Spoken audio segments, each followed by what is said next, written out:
প্রতিদিন দোয়াটি একবার পাঠ করবেন, ওই দিন আপনি ইচ্ছা করলেও কোনো পাপ করতে পারবেন না। এই দোয়াটি নবীজি আমাদেরকে শিখিয়েছেন, সহিহ হাদিসের মধ্যে এই দোয়াটি আসছে। নবীজি বলছে, শয়তান তোমাদের প্রকাশ্য শত্রু, শয়তান তোমাদেরকে যে কোনো ভাবে ধোঁকা দিয়ে বোকা বানিয়ে সে তোমাদেরকে জাহান্নামে নিয়ে যাবে।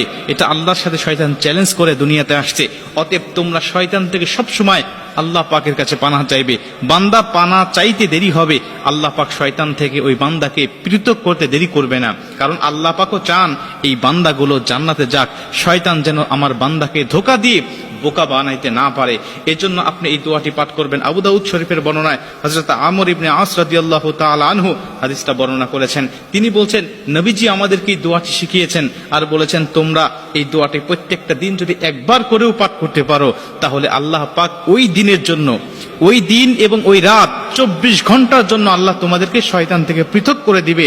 শয়তান ওই দিন ওই দোয়াটা পড়ার সঙ্গে সঙ্গে চিৎকার করে বলতে থাকে যে, তুই আজকে সারা দিনের জন্য, সারা রাত্রির জন্য আমার ওয়াসওয়াসা থেকে তুই দূরে চলে গেলি, আমার এরিয়ার, আমার কন্ট্রোলের বাইরে চলে গেলি, আমি তোকে ইচ্ছা করলেও আর ধোঁকা দিতে পারবো না।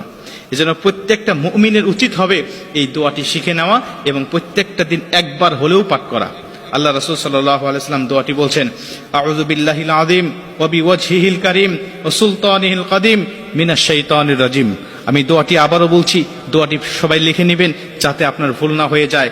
সহিহ সুন্দর করে আস্তে আস্তে আপনার প্রত্যেকটা দিন একবার হলেও পাঠ করবেন।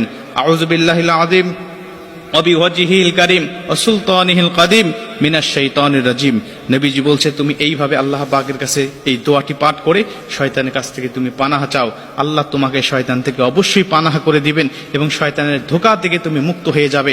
শয়তান তোমাকে ধোঁকা দিতে পারবে না। শোনো, এই শয়তান এমনই শয়তান যে অন্যান্য নবীদেরকেও গুমরাহ করার জন্য সে উঠে পড়ে লেগেছে, কিন্তু আল্লাহ নবীদেরকে স্পেশাল ভাবে প্রোটেক্ট দিয়ে আল্লাহ পাক তাদেরকে হেফাজত করেছে।